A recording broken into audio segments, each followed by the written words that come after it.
Hello and welcome to Tales of Anosmia. I'm Jules Zender and I am anosmic. I have no sense of smell. As you probably noticed from the title of this video, this is going to be about cooking and using herbs specifically. And I will also be telling you one of my rather amusing stories that has happened whilst I have tried to cook, and it's all gone a bit wrong. So most recipes will call for you to use herbs at some stage, and as an anosmic you'll probably know that you can't actually detect herbs in any way. However, you can still have an effect on the food by adding herbs to it. So herbs are basically just leaves, and leaves are rather bitter. So if you add some herbs to something, it can counteract a bit of sweetness from tomato, so I often use a bit of mixed herbs in my tomato sauce. Even though I can't taste it, it still changes the overall taste of the dish. So it is worth doing. If you are cooking with someone who can smell and they are going to be eating it, it's often a good idea to get them to do the seasoning of it, because they know whether it's worked or not. If you're on your own and it's only you eating it, then it doesn't really matter. Just wing it, see what happens. Don't be afraid to experiment. Just because some facts tell you that you can't taste something doesn't mean you shouldn't bother with it. However, a word of warning, if you are going to use fresh herbs in something, be very, very careful with how much you add. I can demonstrate this with the story of one of my culinary disasters. In my family, we generally refer to this as the coriander soup incident. I've always loved carrot and coriander soup my whole life. I guess it's because it's rather sweet from carrots and it's all quite tasty. So I've always had that in tins and packets, but I've never made it fresh. So I decided, when I was doing my masters, living with my boyfriend, I decided to make it from scratch with fresh ingredients, including fresh coriander. Now, just to make it clear, at this point, I had no idea that coriander has a very, very strong flavour. I had no idea. So I followed the recipe. I cut up some potatoes, chucked them in the pot, added a couple of carrots, also chucked those in, and then it came on to the next stage of adding the herbs. Now, I wasn't sure how much to add. It said a handful. Now, a handful can mean a lot of things. I wasn't quite sure how big a handful we were talking here.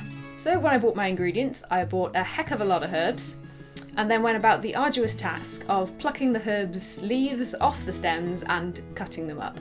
I did eventually get bored, so I didn't cut up all of the herbs that I had bought, but this was still quite a large amount of coriander. So once I had a good pile, I grabbed a pretty good handful and chucked it in. Now, any of you who used to be able to smell or are just not anosmic and watching this, hello, then yeah, you'll probably be screaming at your screen right now, like, why would you add that much? No, stop, don't do it. If I had had somebody with me, they would probably have said to not do that, but I didn't, so this is what we have. So I left it to simmer away for a little while, and then it came to the blending stage, and this is when I realised something had gone awry. So I tipped the soup into my blender, and yeah.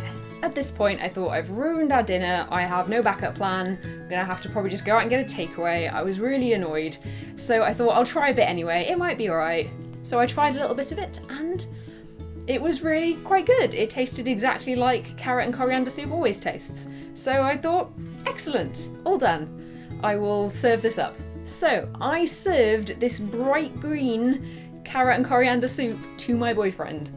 Yeah. To his credit, he ate the whole bowl.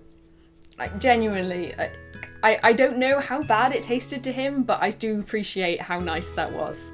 Just try not to hurt my feelings. It was only when I started saying there was loads left and we could have some more another day that he piped up and said, this is really disgusting, can I please not eat it again, please, please. And I don't think I have worked with fresh herbs since that day. Don't quite trust myself. So if you are going to work with fresh herbs, just, you know, be a little bit cautious with the amounts. That's what I would say. Thank you so much for watching. This has been Tales of Anosmia, and I will see you again soon. Bye!